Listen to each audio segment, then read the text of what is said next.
The conference is about the far right in Europe, which is obviously, unfortunately, on the rise and getting stronger, and also about the trade union dimension and what we're doing to try and combat the rise of the far right, because it presents such a danger to everybody and everything that we stand for. I'm going to take up from there because hope, not hate. Far right associated to violence, ideologies sometimes seem to be incompatible with democracy and human rights, promoting perhaps racial and ethnic and human inequality. Yeah, I mean, some of your viewers may have seen the program The Walk-In on Netflix. That was based on me and the work I do. And as I've come to Gibraltar, courtesy of the union, to talk to people in this meeting about exactly what the far right is. It doesn't offer anything other than violence, misery, and pain. And of course, if you've seen The Walk-In, you'll see exactly what I'm talking about. You don't have a far-right movement or a far-right party here, but it doesn't mean we shouldn't organise and be prepared and ready for it, should it ever arise. The far right you mentioned in the increase in Europe, I believe 7 or 8 countries now have a far right government in it. These are elected governments. Isn't that democracy?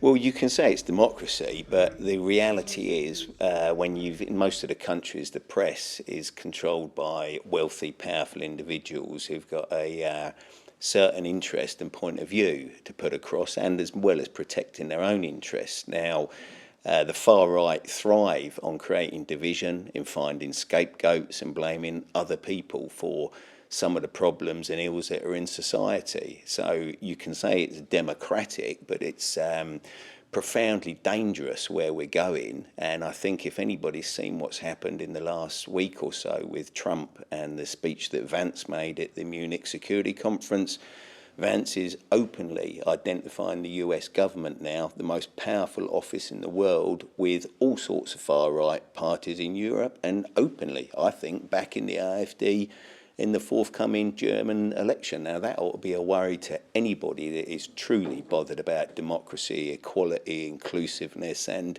tolerance.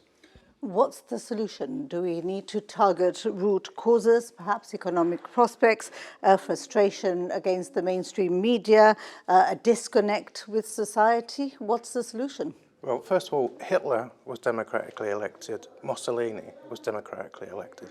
There's some people in government with these people who think they can somehow water down what these parties really stand for.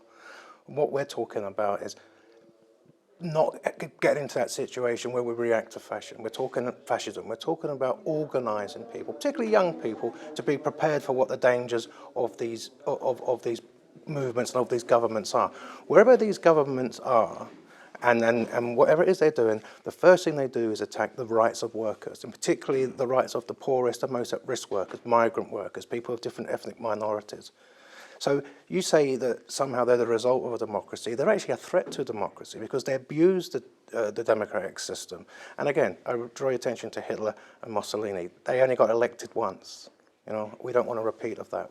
What is really important is that we're acting now, and that's why the Gibraltar branch of Unite that has taken the initiative to hold this conference is absolutely timely. It's absolutely right that we're doing it. We've got to build the opposition now before it's too late, and we've got to make sure that those that don't want to see the type of society that the far right and fascists want are united, focused, organised, and we're using our experiences in different countries to try and work out how best to deal with that.